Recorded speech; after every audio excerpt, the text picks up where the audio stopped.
Shalom, I'm Rabbi Tobin from B'nai Shalom in West Orange, New Jersey, with another installment of some of the lessons from Rabbi Levi ben Gershon on this week's Torah reading. This week's Torah reading is Parshat VaYishlach, which you'll find in the book of Genesis, the story of Jacob and Esau coming back together, and some of the other advancements of the story of Jacob's family before we get to the Joseph stories in the coming weeks. Among the many things that Rabbi Levi ben Gershon teaches in the 14th century in Provence is that from this parsha we learn how inappropriate it is for a person to use another person's land or property as if it were his own, both in terms of misrepresentation but also in terms of the possibility of it being interpreted as theft. See how Jacob, for example, sought to purchase a land for his tent immediately upon arrival in the new town.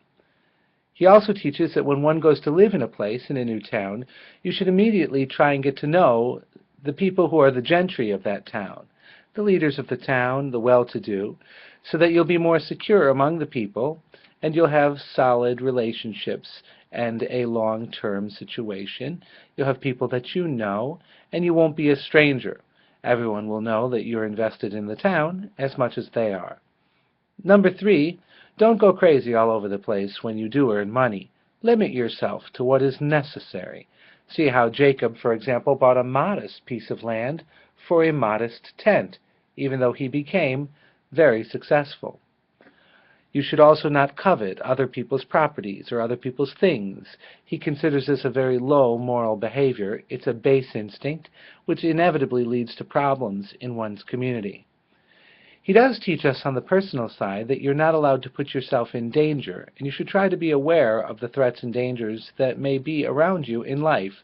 Even with his relationship in God, Rabbi Levi ben Gershon points out, Jacob continually was concerned with his own safety and well-being.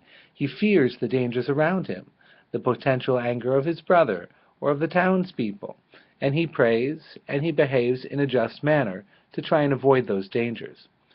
He also points, however, that if you see bad things happen in life, evil accidents or unexpected downturns, one way you can respond to it is you can return home and remove any of the bad things from your own house. Get your house in order when you fear danger or when you see danger. What a positive response to the negative things that sometimes come into our lives. Another one of the things he teaches, of course, is the high Jewish value that's placed on caring for the dead.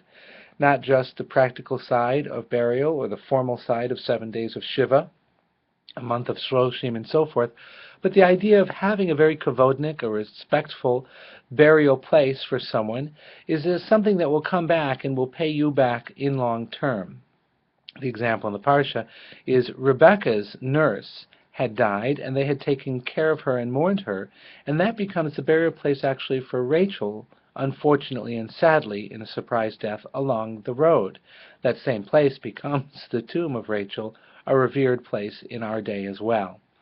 Finally, another ethical challenge from Rabbi Levi ben Gershon, not to become too angry, again with your children, and this time he points out especially to a firstborn son who has been particularly stupid. This happens from time to time. Reuben in the Parsha does an unthinkable act, betraying the intimacy of his father's marriage to the stepmother with whom he has no other relationship, nevertheless, a highly forbidden relationship. And Jacob does not fly off the handle at Reuben in the Parsha. We see no sign of anger. Sure, later in his life at his deathbed, he does recall this. He doesn't forget what Reuben has done. But anger in the moment and conflict, shaming, distancing, alienation, these are unacceptable to Levi ben Gershon. He says instead that when your son or your child does something particularly ugly or stupid, that your response is to bring him closer and to teach him and show him the right way. Lahadricho, he uses the word, to show him the path.